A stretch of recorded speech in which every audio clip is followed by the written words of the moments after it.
நான்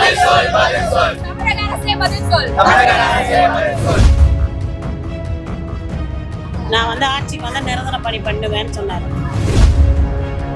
என்ன கேட்குறோம்? நாங்க செஞ்ச வேலையை தான் நாங்க கேட்குறோம். இவ்வளவு மழையில வெயில இருக்கு, இப்ப கூட இவங்களுக்கு ஈவு இறக்கம் வரலையா?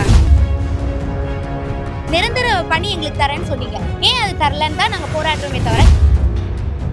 உங்களை இன்னைக்கு அதிகாரத்துல உட்கார வச்ச மக்களை இப்படி நீங்க அனாதையா விட்டுருக்கீங்க. நடக்கிறது மக்களாட்சியா மன்னராட்சியா புரியல நம்ம. ஏன்னா அவங்க கோட்டை உள்ள உட்காந்துக்கிறாங்க, நம்ம பிச்சைக்கார மாதிரி வெளியே உட்காந்து.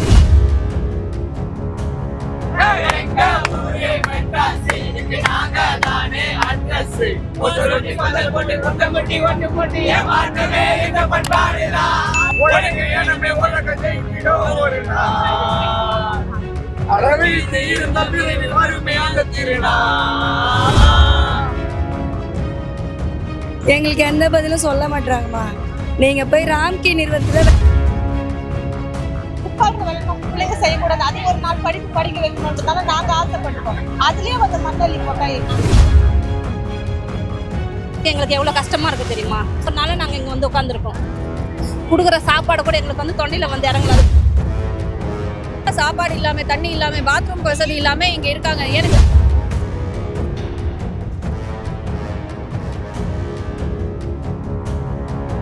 தட்டி பறிச்சிட்டீங்க, நாங்க இங்க வந்து உட்காந்துருக்கோம். இன்னைக்கு வரல எங்களுக்கு எந்த பதிலுமே இல்லை. இந்த அரசு தரப்புல இருந்து இதுக்கான துறையில சார்ந்த அமைச்சர்களோ இல்ல அதிகாரிகளோ இது வரைக்கும் மக்களை வந்து சந்திச்சு இன்னும் வந்து பேசல.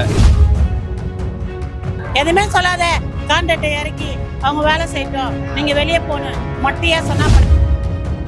இப்ப போயிட்டு எங்களை வேலையை விட்டு போகணும்னு சொன்னா நாங்க எங்க போறது?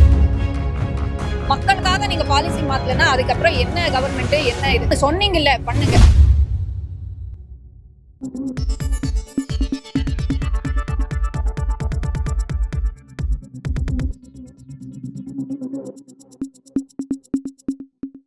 சென்னை மாநகராட்சி அலுவலகம் முன்னாடி ரிப்பன் பில்டிங் முன்னாடி பாத்தீங்கன்னா தூய்மை பணியாளர்கள் போராட்டம் பண்ணிட்டு இருக்காங்க. இன்றைக்கு வரைக்குமே தமிழ்நாடு சார்பா அவங்களுக்கு எந்த ஒரு பதிலும் வரல அப்படிங்கறத அவங்களுடைய மிகப்பெரிய குற்றச்சாட்டா இருக்கு. மக்களுடைய மனநிலை எப்படி இருக்கு அப்படிங்கறத மக்கள்கிட்ட பேசி கேட்டு தெரிஞ்சுக்கலாம் வாங்க. துப்புரவு பணியாளர்களான நீங்க போராட்டத்தை தொடங்கி இது வரைக்கும் தமிழ்நாடு அரசு சார்பில இருந்து எந்த மாதிரியான உங்களுக்கு பதில் அளிச்சிருக்காங்கம்மா? எங்களுக்கு எந்த பதிலும் சொல்ல மாட்டாங்கம்மா.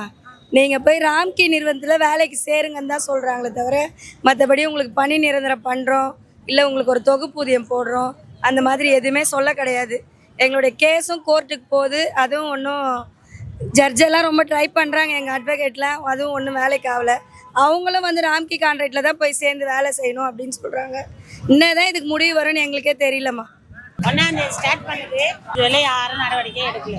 ஏதோ கட்சிக்காரங்க வந்து சாப்பாடு தண்ணி இதெல்லாம் வாங்கி கொடுத்துருங்க. அவர் என்ன சொன்னார், நான் வந்து ஆட்சிக்கு வந்து நிரந்தர பணி பண்ணுவேன்னு சொன்னார். முதல்ல உங்களை தான் நிரந்தரமாக்குவேன், உங்களுக்கு ஆர்டர் கொடுப்பேன் அப்படின்னு சொன்னார். இது வேலையை எதுவுமே கொடுக்கவே இல்லை. முன்னாடி அதிமுக ஆட்சியில இருந்தப்பையும் தனியார் மயமாக்கிட்டாங்க, அவங்க பண்ணிட்டாங்க, நம்பிதான் இவங்களுக்கு ஓட்டு போட்டாங்க. தமிழ்நாடு எடுத்துட்டா 2 முக்கிய கட்சிகள், இப்ப 2 முக்கிய கட்சிகள் இப்படி ஒரு விஷயத்தை பண்ணிட்டாங்க. உங்களுக்கு எந்த அளவுக்கு உங்களுக்கு பாதிப்பு ஏற்படுத்திருக்கு? அதுதான்மா ஏமாந்தா இப்ப கான்ட்ராக்ட் இறக்குறேன்னு சொல்றாங்கம்மா. கான்ட்ராக்ட் இறக்கி அவங்க கையில ஒரு செட்டில்மெண்ட்டை கொடுத்து எங்களை வந்து இப்ப நிறுத்துறாங்க. இப்ப நாங்க இப்ப 18 வருஷமா வேலை செஞ்சுக்கிறோமா. அதாவது 20 வருஷம் 10 வருஷம் 30 வருஷம் எல்லாம் இத்தனை வருஷம் வேலை செஞ்சிருக்கிறோம். ஆனாலும் அவர் தக்க நடவடிக்கை எடுக்கவே இல்லை, எதுவுமே செய்யல எங்களுக்குன்ட்டு. இப்ப கான்ட்ராக்ட் மாத்தி விட்டுட்டா அப்ப நாங்க போற கதி எப்படி? எங்களுக்கு ஒரு முடிவு சொல்லணும்ல. முடிவு சொல்லிட்டு நீங்க எதனா பண்ணலாம். எதுவுமே சொல்லாத, கான்ட்ராக்டை இறக்கி அவங்க வேலை செய்யட்டும், நீங்க வெளியே போகணும் மொட்டையா சொன்னா அப்ப நாங்க எங்க போறோம்? முதலமைச்சர் சிஎம் சார் கிட்ட நான் சொல்றேன், உங்க மக்கள் உங்களா இன்னைக்கு அதிகாரத்துல உட்கார வச்ச மக்களை இப்படி நீங்க அனாதையா விட்டுருக்கீங்க. போராட்டம் செய்யறாங்க, இது எல்லாம் உங்களுக்கு கண்ணுக்கு தெரியலையா, காது கேட்கலையான்னு தெரியல. மத்த எல்லா விஷயங்களுக்கும் உங்களுக்கு நேரம் உண்டு. இதே ஊர்ல தானே இருக்கீங்க, இதே ஊரின் முதலமைச்சர் தானே நீங்க. அப்புறம் என்ன சரி, உங்களுக்கு உடல் சரியில்லாம போயிருந்தது, ஹாஸ்பிட்டல்ல இருந்தீங்க, புரியுது. இப்போ வெளியில தானே சார் இருக்கீங்க. நீங்க இல்லைன்னா டெப்யூட்டி சிஎம் சார் இருக்காங்கல்ல, உதயநிதி சார் வந்து கேட்டிருக்கலாம் இல்ல. அது எல்லாத்தையும் விட்டுட்டு ஒரு ஸ்கிரிப்டா கொடுத்துட்டு போய் ஒப்படைச்சிட்டு வாமான்னு மேயர் அனுப்புறாங்க. அவங்க மெசஞ்சர் சர்வீஸ் தான் பண்ணிட்டு இருக்காங்களே தவிர மேயர் வேலை பண்ண மாதிரி யாருக்கும் தெரியல. அங்க பிரஸ் மீட் கொடுக்குறாங்க, பக்கத்துல இவ்வளவு கூட்டம் இருக்கு, 3000 பேர் இங்க உட்கார்ந்துருக்காங்க, எல்லாரும் லேடிஸ், எல்லா சிங்கிள் மதர்ஸ் உட்கார்ந்துருக்காங்க. என்னமா பிரச்சனைன்னு கேட்கறதுக்கு மனசு வரல, டைம் வரல. பக்கத்துல சேகர் பாபு சார் அவங்க இருக்காங்க மக்களுக்காக இருக்காங்களா? கண்டிப்பா இல்ல. உள்துறை அமைச்சர் வந்து நேரு சார் இருக்காங்களா? உயிரோட இருக்காங்களா தெரியல, யாருக்கும் தெரியல. 8000 குடும்பங்கள் வந்து பாதிக்கப்பட்டிருக்காங்க. அவங்களுக்கு வாழ்வாதாரமே வந்து பறிச்சிட்டீங்க. மழை காத்து புயலன்னு உட்கார்ந்துருக்காங்க. எந்த பதிலும் வரல. என்னைக்குதான் எங்களுக்கு தீர்ப்புன்னு சொன்னாங்க, இன்னைக்கும் வந்து வாய்தா போட்டாங்க. அவங்களுக்கு இன்னும் ஈவு இறக்கம் வரல பழகுது எங்களுக்கு மேல. இல்ல, ஒரு வீட்டு பொம்பளைங்க வந்து நடுத்தருவுல பிளாட்பாரத்துல இருக்கிறோம், வீடு வாசல் இல்லாதவங்கள நாங்க. வீடு வாசல் இருந்து இது போல கொட்டுற மழையில அடிக்கிற வெயில்ல வந்து இது போல பிளாட்பாரத்துல வந்து உட்காந்துட்டு இருக்கோம். இப்ப கூட அவங்களுக்கு எங்க மேல கருணை வரலன்னா இது எப்படி நாங்க சொல்றதுன்னு எங்களுக்கே தெரியல. எங்களுக்கு பேசி அவங்க சொத்தியா கேக்குறோம், இல்ல அவங்க வீட கேக்குறோமா? எதுவுமே கிடையாது. எங்களுக்கு இந்த வேலை எங்களுக்கு உயிர் போடுறது, படிக்க வைக்கிறது, பசங்களை வாடகை கட்டுறது, எல்லாம் புருஷன் இல்லாதவங்க எல்லாம் நிறைய பேர் இருக்காங்க. எவ்வளோ பேர் எவ்வளோ கஷ்டத்துல கிடக்குறாங்க. அதெல்லாம் மீறிய நாங்களுக்கு இந்த வேலை தானே கேட்குறோம். எங்க சாப்பாட்டுல மண்ணள்ளி போட்டீங்கன்னா அப்புறம் என்ன இது ஆட்சி எல்லாம் சொல்லுங்க பார்க்கலாம். எங்க வேலையை தானே நாங்க கேட்கறோம், வேற எதுவுமே இவங்களை கேட்கல. ஒரு நாள் ரெண்டு, நாங்க 15 வருஷம் உழைப்பை தான் நாங்க கேட்கறோம். இவங்க உழைப்பை வாங்கிட்டு ஒண்ணுமே இல்லாத 31ஆம் தேதி வெளியே போங்கன்னு சொல்லிட்டாங்க. எங்களுக்கு நாயை விரட்டுற மாதிரி விரட்டிட்டாங்க. வெயிலையும் மழையிலையும் ஒரு லேடிஸ்க்கு எவ்வளவு பிரச்சனை இருக்குது. நாங்க எவ்வளவு போக முடியல, எவ்வளவு சந்திச்சுட்டு இருக்கிறோம். ஆனா இவ்வளவு இருந்து கூட எங்க மேல ஈவு இறக்கம் இல்லாத வந்து பாக்கல. துணை முதலமைச்சர் கூட வந்து எங்களுக்கு பார்க்கல இது வரைக்கும். எதனால இப்படி இருக்காங்கன்னு தெரியல. சுதந்திர தினம் வரப்போகுது, இங்கேதான் உட்காந்துக்கிறோம். மெயின் சென்னை சிட்டி இது, இங்க உட்காந்துட்டு இருக்கிறோம். கொஞ்சம் கூட கருணை எங்க மேல வரலையா? நாடா புயல், எல்லா புயல்ல நாங்க நடந்து வந்தோம். லாக்டவுன்ல பஸ் இல்லாம நடந்து வருவோமா? 6 மணிக்கு வந்தோம்னா 9 மணிக்கு கரண்ட் இது கையெழுத்து போடு வருவோம். இப்ப எங்களுக்கு அடுத்த மாதம் கஷ்டப்பட்டு தெரியல எப்படி இது பண்ண போறோம். சாவர வரைக்கும் நாங்க இங்கதான் இருப்போம். எங்களுக்கு நல்ல வழியா பிறக்கணும். இல்ல, நாங்க இப்படியே கத்திட்டு இந்த சாவணும்னு எதிர்பார்க்கறாரா எங்களுக்கு தெரியல. இதுக்குதான் நாங்க இவரை போட்டு வர வச்சோமா தெரியல எங்களுக்கு. அவங்களுக்கு குழந்தைக்கு இருக்கிற மனசாட்சி கூட இல்லாத வரவங்க எல்லாம் வந்து எங்களுக்கு பார்த்துட்டு ஒரு சாப்பாடு தண்ணி நாங்க போட்டு எங்களுக்கு வந்தவர் இது வரைக்கும் வந்து அவங்க கட்சியில இருக்கிறவங்க கூட சரி, ஒரு கவுன்சிலரோ ஒரு எம்எல்ஏவோ அவங்க சார்பில் வந்து இது வரைக்கும் எங்களுக்கு ஒரு தண்ணி பாட்டில் கூட கொடுக்கல. மற்ற கட்சிக்காரங்கல இருந்து மற்ற ஆதரவு இருக்காங்க பொதுமக்கள்ல இருந்து வந்து எங்களுக்கு தண்ணி கொடுக்குறாங்க. பொதுமக்கள் வந்து எங்களுக்கு கொடுக்குறாங்க. ஆனா எதுக்கு நாங்க போட்டு வந்தவர் வந்து இன்னும் எங்களுக்கு வந்து ஒரு தண்ணி பாட்டில் கூட இங்க வந்து கொடுக்கல. எங்களுக்கு ஒரு ஆதரவான பேச்சு கூட இல்லை. என்ன கேட்கறோம்? நாங்க செஞ்ச வேலையை தான் நாங்க கேட்கறோம். இவ்வளவு மழையிலையும் வெயில இருக்கும், இப்ப கூட இவங்களுக்கு ஈவு இறக்கம் வரலையா? எல்லாம் பொம்பளைங்க தானே. நாங்க எதுக்கு எங்க பாவத்தை இப்படி கொட்டிக்கிறாங்க தெரியல. எங்களுக்கு ரொம்ப வேதனையா இருக்குது. என்ன பேசுறதுன்னு கூட தெரியல. எங்களுக்கு ரொம்ப கஷ்டமா இருக்குது. நாங்கள் வந்துட்டு கவர்மெண்ட் சைட்லேருந்து ஏதாச்சும் ஒரு சின்ன ஒரு ஹிண்டாவது வந்துடாதான் தான் பார்த்துட்டு இருக்கோம். இப்போ வந்துட்டு ஆளுங்கட்சியிலேருந்து எந்த ஒரு ரெஸ்பான்ஸுமே நமக்கு வரல. முக்கியமாக நேற்று பார்த்தீங்கன்னா மழை வெயில் இது என்ன மாதம் நமக்கு எல்லாருக்கும் தெரியும். ஆகஸ்ட் மாதம் எப்போ எந்த வெதர் இருக்குன்னு யாருக்குமே தெரியாது. எல்லாத்துக்குமே ஒரு போராட்டம் பண்ணால் தான் எங்களுக்கு வந்துட்டு எங்களுக்கான நியாயம் கிடைக்கும்னா சரி, நாங்கள் எல்லாத்துக்குமே போராட்டமே பண்ணுறோம். நீங்கள் ஒன்று இது இப்போ எதுக்காக போராடுறோம்? எங்களுக்கு இல்லாத ஒன்று தாங்க அப்படின்னு போராடல. நீங்கள் எங்ககிட்ட ஒன்று சொல்லியிருந்தீங்க, எங்களுக்கு இது மாதிரி ஒரு நிரந்தர பணி எங்களுக்கு தரேன்னு சொன்னீங்க. ஏன் அது தரலன்னு தான் நாங்கள் போராடுறோமே தவிர எங்களுக்கு இது வேணும் அது வேணும்னு நாங்கள் வந்துட்டு வேணும்னு போராடாமல் எங்களுக்கு தேவையான அடிப்படை தேவையான விஷயம் தான் நாங்கள் கேட்குறோம். 27 வயசுல போனோம்பா நாங்க. இன்னைக்கு 41 வயசு ஆகுது. எனக்கு என் வீட்டுக்கார் கிடையாது, 3 பிள்ளைங்க, சொந்த இடம் கிடையாது, வாடகை வீட்டில் தான் நாங்கள் இருக்கிறோம். இப்போ போயிட்டு எங்களை வேலையை விட்டு போகணும்னு சொன்னால் நாங்கள் எங்கே போகிறது? ஒரு கம்பெனியில் செஞ்சுருந்தா கூட ஒரு அட்வான்ஸ் வாங்கலாம், ஒரு கல்யாணத்துக்கு பிள்ளைங்களுக்கு எதுனா ஒரு படிப்பு செலவு கூட வாங்கலாம். இன்னைக்கு ஒரு பிஎஃப் கிடையாது, ஒன்றுமே கிடையாது. இன்னைக்கு போயிட்டு நாங்கள் ஒரு பிஎஃப்ல போய் சேருங்க 16,000 சம்பளம்னா நாங்கள் எங்கே போகிறது? எங்களுக்கு ஒன்றுமே புரியல. எங்களுக்கு கொடுத்து தாங்குற அளவுக்கு எங்களுக்கு சொந்தம் பந்தமா நிறைய வசதி கிடையாது. எங்க வீட்டுக்காரர் இறந்து 13 வருஷம் கிடையாது. இந்த 13 வருஷமா இந்த வேலையில வந்து தான் என் மக்களை காப்பாத்துறேன். இன்னைக்கு எதுவுமே இல்லாத நாங்க போனோம். 13 வருஷம் செய்யறேன். 27 வயசு, இன்னைக்கு 41 வயசு ஆகுது எனக்கு. அப்பயே பிரைவேட்ல தான் செஞ்சோம். நாங்க சென்னை மாநகராட்சியில தான் நாங்க செஞ்சோம். 6,000 ரூபாயில இருந்து நாங்க செஞ்சு இன்னைக்கு 23,000 வாங்கி 1 வருஷம் கூட முயற்சி அந்த சம்பளத்தை நாங்க கையில ஏந்தல. அவ்வளவு சீக்கிரம் எங்களுக்கு மெஸ் பிடிங்கிட்டு எங்களை நடுத்தருவில் உட்கார நடக்கிறது மக்களாட்சியா மன்னராட்சியா புரியல நம்மளுக்கு. ஏன்னா அவங்கனாவோ கோட்டைவில் உட்காந்துக்கிறாங்க, நம்மனாவோ பிச்சைக்கார மாதிரி வெளியே உட்காந்துருக்கோம். நீ யாரு? நீங்க வந்து எனக்கு சொன்னீங்க, இது நான் உங்க ஆட்சிக்கு வந்தா இது பண்ணி தரேன்னு எனக்கு சொன்னீங்க. எங்க அது பண்ணீங்களா? எனக்கு என்னை ஏமாத்துறீங்களே, இதுதான் எங்க ஆட்சியா? இன்னைக்கு இவங்க வந்து பாத்தீங்கன்னா யாரோ வந்து ஆடிக்காரெல்லாம் போறவங்களோ இல்லை ஒரு பிராமினோ இல்லை யாரும் இல்லை. எல்லாம் இங்க இருக்கிறவங்க பாத்தீங்கன்னா இந்த தாழ்த்தப்பட்டவங்கன்னு அவங்க சொல்றவங்க அந்த மாதிரி தாழ்த்தப்பட்டவங்க மட்டும் தான் இங்க இருக்காங்க. ஏன் இந்த வேலையை வந்து ஒரு பிராமின் செய்வானா? ஒரு கோயில் பூசாரி வேலை பார்த்தீங்கன்னா கவர்மெண்ட் வேலையா இருக்கு. இதுக்குன்னா உங்களுக்கு இதே நீங்க கொடுங்க இதை. அப்ப எங்களை பார்த்தா உங்களுக்கு எப்படி இருக்கு? கான்ட்ராக்டில் சேர்கிறதுக்கெல்லாம் ஒன்றும் தயக்கம் இல்லை. ஏன்னா இவங்களுக்கு பெருக்கிறவங்களுக்கு ஒரு சம்பளம், அப்புறம் இது ஆட்டோ ஓட்டுறவங்க ஒரு சம்பளம், அதை வச்சு நம்ம இந்த ஒன்றும் பண்ண முடியாது. இவ்வளோ நாளாக வந்து எல்லாருக்குமே ஒரே சம்பளம் தான் கவர்மெண்ட் கொடுத்துருக்கு. அது வந்து இப்போ இவர் வந்து பாரதி வந்ததுனால தான் அந்த சம்பளமும் 23 ரூபாய் சம்பளம் வந்ததுனால தான் எல்லாருமே கடன் வண்டி வாங்குது. நானே வண்டி வாங்கிறேன், அப்போ தான் வண்டியே வாங்கினேன், டியூ கட்டின்னு வரேன். இப்போ 23,000 ரூபாய் சம்பளம் வந்ததுனால தான். இப்போ வந்துட்டு கவர்மெண்ட்லேருந்து ப்ரைவேட்டுக்கு மாறினால கிட்டத்தட்ட 8,000 ரூபா கம்மியாகப்பட்டுள்ளது. இவங்க கிட்ட பேசினதுலேயும் தெரியும் 8,000 ரூபா சேலரி கம்மியானது. பரவாயில்ல, முன்னாடி இருந்த சேலரியே எங்களுக்கு கொடுங்க. 8,000 இப்போ 8,000 கம்மி பண்ணோன்னா அவங்க சேலரி தொகை என்னன்னு பார்த்தீங்கன்னா 15,000 ரூபா. இங்கே இருக்கிற பாதி பேருக்கு வந்துட்டு சொந்தமான வீடு கிடையாது. எங்களை மாதிரி நிறைய பசங்க இருக்காங்க அவங்களுக்கு படிக்க வைக்க. இந்த 15,000 ரூபாய்க்கு என்ன செய்ய முடியும்? எதுவுமே செய்ய முடியாது. எல்லாருமே டெய்லி போகிற மாதிரி வேலைக்கு தான் போனாங்க. போன மாதம் 30ஆம் தேதி வரைக்கும் அவங்க வேலைக்கு போனாங்க. இந்த மாதம் 1ஆம் தேதி எல்லா மாதமும் வேலைக்கு போக மாதிரி தான் அவங்க வந்து சைன் பண்ண போகும்போது உங்களுக்கு வேலை கிடையாது. வேலை வேணும்னா ப்ரைவேட்டாக போங்க. அப்போ போன ஒரு 15 வருஷமாக கொரோனா டைம் எடுத்துக்கோங்க, நீங்கள் யாருமே வேலைக்கு போகல. டாக்டர் வேலை செஞ்சாங்க. ஆனால் டாக்டர் பணி செஞ்ச அந்த மாஸ்க் இன்ஃபெக்ஷன் ஆகக்கூடாது தான் மாஸ்க் போட்டாங்க. அந்த மாஸ்க்கு கூட யாரை க்ளீன் பண்ணாங்க? தூய்மை பணியாளர் தானே க்ளீன் பண்ணாங்க. அப்போ அவங்க எங்கள் உயிர் போகும், நாங்கள் க்ளீன் பண்ண மாட்டோம் அப்படின்னு சொல்லி அப்போ நீங்கள் ப்ரொடெஸ்ட் பண்ணியிருந்தா என்ன பண்ணியிருப்பீங்க? அவங்க வந்துட்டு இந்த வேலையை எங்களால் பண்ண முடியாதுன்னு சொல்ல, இந்த வேலையை நாங்கள் விரும்பி நாங்கள் பண்ணுறோம், எங்களுக்கான வேலையை எங்களுக்கு தாங்கன்னு தான் சொல்கிறோம். எங்களுக்கான வேலையை எங்களுக்கு தாங்க, எங்கள் வேலை எங்களால் பண்ண முடியாதுன்னு இங்கே இருக்கிற ஒரு ஆள் கூட ப்ரொடெஸ்ட் பண்ண முடியல. எங்கள் வேலை நாங்கள் பண்ணுறோம், எங்கள் வேலை நாங்கள் சந்தோஷமாக பண்ணுறோம், இருக்கிற அந்த தொகையை அந்த சேலரிக்கே நாங்கள் பண்ணுறோம். எதுக்கு இருக்கிற தொகையை கம்மி பண்ணுறீங்க? நீங்கள் அதிகப்படுத்த கூட வேணாம், இருக்கிற தொகையே தாங்க நாங்கள் வேலை செய்கிறோம் தான் இங்கே இருக்கிற ஒவ்வொருவரும் சொல்கிறார்கள். தனியார் நிறுவனத்துக்கிட்ட போய் நீங்க வேலை செஞ்சீங்க அப்படின்னா உங்களுடைய ஊதியம் அப்படிங்கிறது மிகப்பெரிய அளவுல குறையும். அது எந்த அளவுக்கு உங்களுடைய வாழ்வாதாரத்தை பாதிக்கும்? எங்களுக்கு இப்போ வந்து நாங்கள் நியூலம் ஸ்டாப்பாக 23,000 ரூபாய் சம்பளம் வாங்குகிறோம். 23,000 ரூபாய் சம்பளத்துலேருந்து எங்களை 14,000 15,000 ரூபாய் வாங்க சொன்னால் எங்களுக்கு மாதம் 9,000 ரூபாய் அடிப்படுது இல்லைம்மா. 9,000 ரூபான்றது ஒரு வீட்டு வாடகை, ஒரு மாதம் வீட்டு செலவு, பிள்ளைங்களுக்கு ஃபீஸ் கட்டணும், மற்ற இதர செலவு நிறைய இருக்குது. ஒரு வீட்டில் வயசானவங்க இருப்பாங்க, அவங்களுக்கு மெடிசன் வாங்கணும், எல்லாமே இருக்குது. இவ்வளோ பாதிப்புலேயும் நாங்கள் தனியார் நிறுவனம் போக மாட்டோன்னு சொல்கிறோம். ஆனால் இவங்க என்ன சொல்கிறாங்கன்னா, நீங்கள் போய் ராம்கி கான்ட்ராக்டில் சேருங்க, உங்களுக்கு நாங்கள் வந்து ESCPF கொடுக்குறோன்னு சொல்கிறாங்க.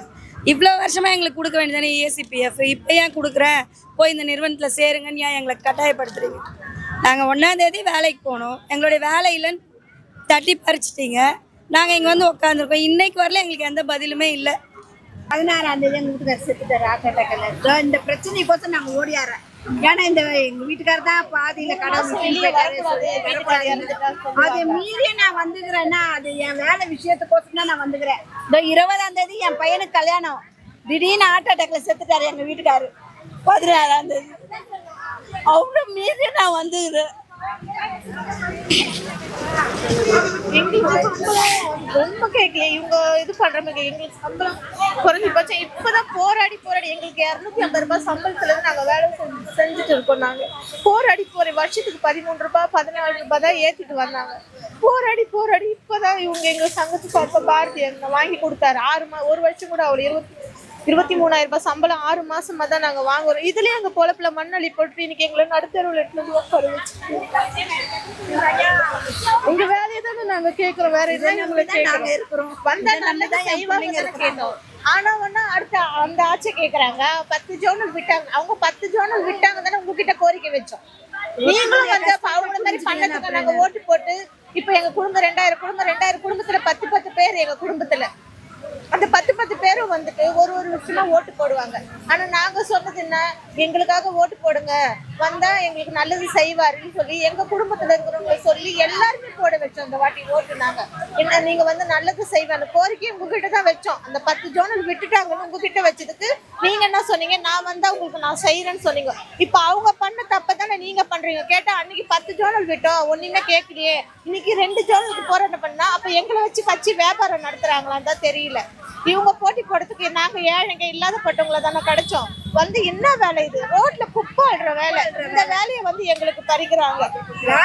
நாங்க தான் இது பண்ணோம், இது எல்லாருக்கும் எல்லாமே வாங்கி கொடுத்து நாங்க உயிரை காப்பாத்தணும். எங்க உயிரை யார் காப்பாத்துறது சொல்லுங்க. இந்த மழையில மழையில ஒரு சொல்லி எல்லாமே கஷ்டப்படுறோம். இப்ப வந்து 15,000 ரூபாய் சம்பளத்துல போய் சேருனா இந்த சலுகை எதுக்கு எங்களுக்கு கொடுக்கல 15 வருஷத்துக்கு முன்னாடி? இன்னைக்கு நீ தனியார் வீட்டுக்கு போயிருந்தா கூட எங்களுக்கு உண்டான செட்டில்மெண்ட்டை வாங்கி நாங்க போயிருவோம். இப்ப போயிட்டு நாங்க வரும்போது 27 வயசு, இப்ப 41 வயசு, 42 வயசு ஆகும். இப்ப போய் நாங்க அதே உழைப்பு போய் உழைச்சு திருப்பி போய் நாங்க ராம்கிட்ட போய் செய்யணும். எதுக்கு நாங்க அப்படி செய்யணும்? அப்ப உங்களுக்கு மட்டும் நீங்க மட்டும் கவர்மெண்ட் வேலை செய்யணும், நாங்க மட்டும் தனியார் வேலையை செய்யணுமா? நாங்க அவ்வளவு தாழ்த்தப்பட்ட ஜாதி. அப்ப நாங்க வந்து முன்னுக்கு வரக்கூடாதா? எங்க பிள்ளைங்க முன்னுக்கு வரக்கூடாதா? சொல்லுங்க. ரொம்ப கஷ்டமா இருக்குது எங்களுக்கு, எப்படி பேசுறதுன்னு தெரியல. இதை நம்பிதான் நாங்க இருக்கிறோம். வீட்டு வாடகை கட்டணும், சாப்பிடணும், பசங்க படிக்க வைக்கணும், ஒரு கல்யாண காட்சினா கூட நாங்க தான் பார்க்கணும். இதை நம்பிதான் நாங்க இருக்கிறோம். லாஸ்ட்ல இதுவே எங்களுக்கு வந்து கை விட்டுச்சுன்னா அதுக்கப்புறம் எப்படி ஆகுது? பணக்காரங்க நாங்க இங்கதான் போராடுவோம். இல்லாதப்பட்டவங்க இல்லாதையே தான் கிடக்கணும், முன்னுக்கு வரக்கூடாது. அப்படியே நாங்க படிச்சு பிள்ளைங்களை படிக்க வச்சு டாக்டராவோ கலெக்டராவோ ஆக்க போறோம் இல்லையே. எந்த ஒரு இதுவா நம்ம குப்பாடுற வேலை நம்ம பிள்ளைங்க செய்யக்கூடாது. அது ஒரு நாள் படிக்க வைக்கணும்ன்றதால நாங்க ஆசைப்படுவோம். அதுலயே வந்து மண்ணள்ளி போட்டா எப்படி? எங்க கோரிக்கை தான் எல்லாருமே சொல்றாங்களே மேடம், புதுசா நாங்க எதுவும் சொல்றதுக்கு இல்லைல்ல. எங்க கோரிக்கை நீங்க அங்கெல்லாம் எல்லா இடத்துலயும் கேட்டுன்னு வந்துனுக்குறீங்க. நீங்களே எந்த ஸ்டெப் எடுக்கல, ஐயாவும் எந்த ஸ்டெப் எடுக்கல. அடுத்து நாங்கள் என்ன பண்ணுறது? நீங்கள் தான் மக்களாக்கி நீங்கள் தான் எங்களுக்கு பதில் சொல்லணும். எங்கள் கோரிக்கை உங்களுக்கு எல்லாருக்குமே தெரியும், தெரியாமலாம் ஒன்றுமே கிடையாது. அப்போ மக்கள் எங்களுக்காக எந்த சப்போர்ட்டுமே பண்ணலையே. அடுத்து நீங்கள் எங்களுக்கு தான் பதில் சொல்லணும். இப்போ நீங்கள் என்ன பதில் சொல்கிறீங்க எங்களுக்கு? பேட்டின்றது வந்து சர்வசாதாரணமாக எடுக்கிறது.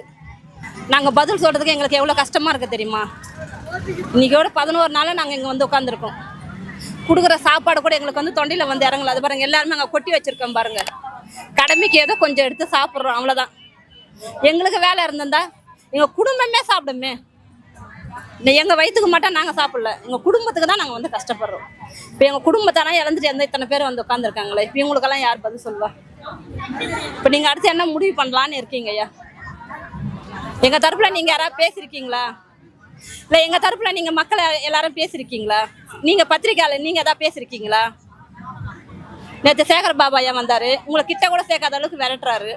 எதனால் விரட்டுறாருன்னு எங்களுக்கு தெரியல. ஏன்னா நாங்கள் அங்கே வந்து நிற்க முடியல. எங்களால் வந்து கும்பல் சேரும்போது எங்களாலையும் வந்து சேர முடியல. அப்போ நீங்கள் என்ன பேசலான்னு இருக்கீங்க? நீங்கள் எங்களுக்கு நல்ல பதில் சொல்லுவீங்க, நாங்கள் காத்துன்னு இருக்கோம். அதே மாதிரி கான்ட்ராக்டில் போய் செய்யறதுக்கணும் தயக்கம் இல்லை. ஆனால் பெரிய பெரிய கம்பெனியே வந்து 10,000 பேர் இறக்குறாங்க, வேலையிலேருந்து நீக்கப்படுறாங்க. அதே மாதிரி இறக்கிட்டாங்களா, எங்களை சேர்த்துட்டு இறக்கிட்டாங்கன்னா நாங்கள் என்ன பண்ணுவோம்? இதுக்கு தான் இந்த கான்ட்ராக்டில் சேர்த்துக்கு ஒரு பயம். ஆனால் நிரந்தர பணி வேணும்னு சொல்லி தான் நாங்கள் விரும்புகிறோம். இவ்வளோ 15 வருஷமாக வேலை பார்க்குறாங்க, 15-18 வருஷமாக வேலை பார்க்குறாங்க. அவங்களுக்காவது ஒரு நிரந்தர பணி இருந்தால் நல்லது. அரசாங்க தரப்புலேருந்து இதுக்கான எந்த ஒரு ப்ராப்பரான ரெஸ்பான்ஸ் வரல. நேற்று கூட சேகர் பாபு வந்து பேச்சுவார்த்தை நடத்துகிற மாதிரி பேசியிருக்காங்க. ஆனால் வந்து இதுக்கப்புறம் பேச்சுவார்த்தை இல்லைன்னு அவங்க சொல்லிட்டு போயிருக்காங்க. அவங்க வந்து சேகர் பாபு வந்து இந்த டிபார்ட்மெண்ட் கீழே வரது கிடையாது. ஆனால் வந்து அரசு தரப்புலேருந்து இதுக்கான துறையில் சார்ந்த அமைச்சர்களோ இல்லை அதிகாரிகளோ இது வரைக்கும் மக்களை வந்து சந்திச்சு இன்னும் வந்து பேசலை. இது வந்து அலட்சிய போக்கான ஒரு இதாக தான் இருக்குது அரசு தரப்புலேருந்து. கேளுங்க அவங்களுடைய இது கண் கலங்குதுங்க. கருணை கொலை செஞ்சிருங்கன்னு சொல்றாங்க அங்க எல்லாம். 15 வருஷமா அவங்க வந்து உழைப்பு போட்டு அப்போசிஷன் பார்ட்டில இருக்கும்போது பணி நிரந்தரம் ஆக்குற என்ன நம்புங்க, ஓட்டு போடுங்கன்னு கேட்டு ஓட்டு வாங்கி இன்னைக்கு அதிகாரத்துல இருக்கிறாங்க. இல்ல என்ன ஆச்சு? உங்க வாக்குறுதி நீங்களே காப்பாத்தலைன்னா அப்புறம் இதுக்கப்புறம் நீங்க என்ன பண்ணா என்ன பண்ணலன்னா இல்ல, ஒரு பயணம் இல்ல. அவங்க டைலாக சொல்றேன், ஒரு பயணம் இல்ல. கொடுத்த வாக்கு கேக்குறாங்க, அதுதான் சொல்றாங்க. பண்ணி தரேன்னு சொன்னீங்கல்ல, நியாயம் ரொம்ப ரொம்ப நியாயமான கோரிக்கை தான் கேக்குறாங்க. என்ன பிரைவேட்லயே இருக்கிறது ஓகே, அதே 25,000 கொடுத்த சம்பளம் திருப்பி கொடுங்க. இல்லையா பணி நிரந்தரம் ஆக்குறேன்னு சொன்னீங்களா, அது பண்ணுங்க. நீங்க சொன்னது செய்யுங்க, அவ்வளவுதான் சொல்றது. 10 நாளா சாப்பாடு இல்லாம, தண்ணி இல்லாம, பாத்ரூம் வசதி இல்லாம இங்க இருக்காங்க. எனக்கு 1 hour கொஞ்ச நேரம் இங்க உட்கார்ந்து பேசுறப்ப எனக்கு டயர்ட் ஆகுது. எனக்கு வந்து அவ்வளோ மயக்கமா வருது. 10 நாளா இருக்காங்க பாருங்க. எப்படி பசங்களை வந்து எப்படி அவங்க படிக்க வைக்கிறது? வாழ்வாதாரமே இல்லாத ஒரு நிலைமையில இருந்து இதுக்கப்புறம் நீங்க முடிவு கொடுக்கணும், தீர்வு கொடுத்தே ஆகணும். இங்க இன்னைக்கு வாங்க, இப்போ வாங்க. ஏன் வர முடியாது? இதே சென்னையில பக்கத்து ரோட்ல தானே இருக்கீங்க, வாங்க. நாங்க எல்லாம் வரலையா? எங்களால பேசதான் முடியும், அவங்களுடைய வலி புரிஞ்சுக்க முடியுது. ஆனா இதுக்கு மேல அந்த பாலிசி மாத்திர சக்தி அரசாங்கத்துக்கிட்ட தான் இருக்கு. ஆளும் கட்சி மாத்தணும். மக்களுக்காக நீங்க பாலிசி மாத்தலைன்னா அதுக்கப்புறம் என்ன கவர்மெண்ட் என்ன இது பண்ணுங்க. சொன்னீங்கல்ல பண்ணுங்க. இல்ல மேயர் பிரியா அவங்க என்ன சொன்னாங்க, நம்ம வந்து வேலைகள் வந்து அப்படியே தான் வச்சிருக்கோம், இது வந்து ரீப்ளேஸ் பண்ணலன்னு சொல்றாங்க. ஆனா இங்க வந்து தான் தெரியுது, ஆந்திரால இருந்து ஒரு கூட்டம் வந்திருக்கு, வேலைகள் பண்ணிட்டு தான் இருக்காங்க. ஸோ ஆல்ரெடி ரீப்ளேஸ் ஆயிட்டாங்க. ஸோ உங்க தமிழ்நாட்டு மக்கள் மேல உங்களுக்கு அக்கறை இல்லைன்னா அப்புறம் பக்கத்து ஊருக்காரங்க மேல நீங்க அக்கறை காட்டுனீங்கன்னா இந்த ஊர்ல நீங்க எந்த மூஞ்சி வச்சுட்டு ஓட்டு கேட்க வர்றீங்க சொல்லுங்க. உங்க மக்கள் மேது உங்க மக்களுக்காக என்ன பண்ணுமோ பண்ணுங்க. இன்னைக்கு பண்ணுங்க, இப்போ பண்ணுங்க. ஒரு நாள் அவங்க இப்ப கூட இவங்களுக்கு ஈவு இறக்க வரல பாரு. வீடு வாசல் இல்லாதவங்க எல்லாரும் வீடு வாசல் வச்சுட்டு போங்க. இந்த மாதிரி பிளாட் பட்டின வந்து இருக்கணும் தலையெழுத்தா. ரொம்ப கஷ்டமா இருக்குது. 15 வருஷம் செஞ்ச வேலையை ஒண்ணுமே இல்லை வெளியே போட்டு சொன்னா எவ்வளவு கஷ்டமா இருக்கும் சொல்லுங்க நீங்களே. நீங்க 15 வருஷமா பண்ணிட்டு இருக்கீங்க அந்த வேலையை. 2011 இருந்து செஞ்சுட்டு இருக்கோம் வேலை நாங்க. அந்த டைம்ல ஏதாவது சம்பள ஊதிய உயர்வு ஏதாவது இருந்துச்சாமா? வருஷத்துக்கு 13 ரூபாய் 14 ரூபாய் தான். ஒரு வருஷத்துக்கு கழிச்சு 13 ரூபாய் 14 ரூபாய் 10 வருஷமா அதே போலதான் ஏத்திட்டு வந்து 10,000 ரூபாய் ஆக்குனாங்க. இப்போ இந்த 5-6 வருஷமா தான் எங்களுக்கு இந்த சம்பள உயர்வே வந்தது. 10,000 ரூபாய் கை நீட்டி வாங்குனதே வந்து நாங்க 10 வருஷம் கழிச்சு தான் வாங்கணும். 10 வருஷத்துக்கு 10,000 வாங்குறீங்க. இப்ப தனியார் கிட்ட போனா சம்பளம் வாங்குறீங்க. இப்ப எவ்வளவு சம்பளம் வாங்குறீங்க? இப்ப நாங்க வாங்கினது 23,000 ரூபாய். கவர்மெண்ட் கிட்ட 16,000 ரூபாய். அதுல ஃபீ அப்போ 15,000 ரூபாய் வரும். 15,000 வாடகை கட்டுதா இல்ல சாப்பிடுறது எல்லாம் விலைவாசி ஏசிட்டீங்க. படிக்க வைக்கிறதா எதுவுமே இல்லையாமா? ஒரு நாளைக்கு நம்ம அன்றாட செலவு 500 ரூபாய் இல்லாத குடும்பம் நடத்த முடியுமா? அப்ப இவங்க கிட்ட இருந்து வாங்குற செலவை அன்னன்னைக்கு நம்ம சாப்பிட்டுட்டு வீட்டு செலவுக்கு பாத்துக்கணும். அப்ப வீட்டு வாடகை எப்படி கட்ட முடியும்? நம்ம தேவைங்களை எப்படி பண்ணிக்க முடியும் சொல்லுங்க. முக்காவாசி பெண்கள் வீட்டுக்காரர் இல்ல. அப்ப அந்த ஒரு வருமானத்தை வச்சு எப்படி காப்பாற்றும்? சில பெண்களுக்கு அதுதான் ரொம்ப வேதனையா இருக்குது. இதை நம்பிதான் வந்திருக்காங்க. இப்ப நீங்க எங்களுக்கு சம்பளம் ஏத்தி கொடுக்கணுமா கம்மி பண்ணி கொடுக்கணுமா நீங்களே சொல்லுங்க. 23,000 ரூபாய் சம்பளம் பத்தாது இல்ல. அப்போ நீங்க அதுலயும் கம்மி பண்ணி கொடுத்தா எப்படி குடும்பம் நடத்த முடியும்? நாங்க கேக்குற கேள்வி அதுதான். இப்போ ஒண்ணுமே இல்ல. வந்து 31ஆம் தேதி கையெழுத்து போட வரோம். எங்க போன் ஆஃப் எல்லாம் எல்லாருக்கும் சிஎங்க செல்லுல இருந்து அழைச்சிட்டு வேலை இல்ல. அவங்களுக்கும் நமக்கும் சம்பந்தம் இல்ல. ராம்கி தான் இஷ்டம் தான் போய் சேருங்க. அதுவும் இப்ப எங்களுக்கு பேரம் பேசுறாங்க.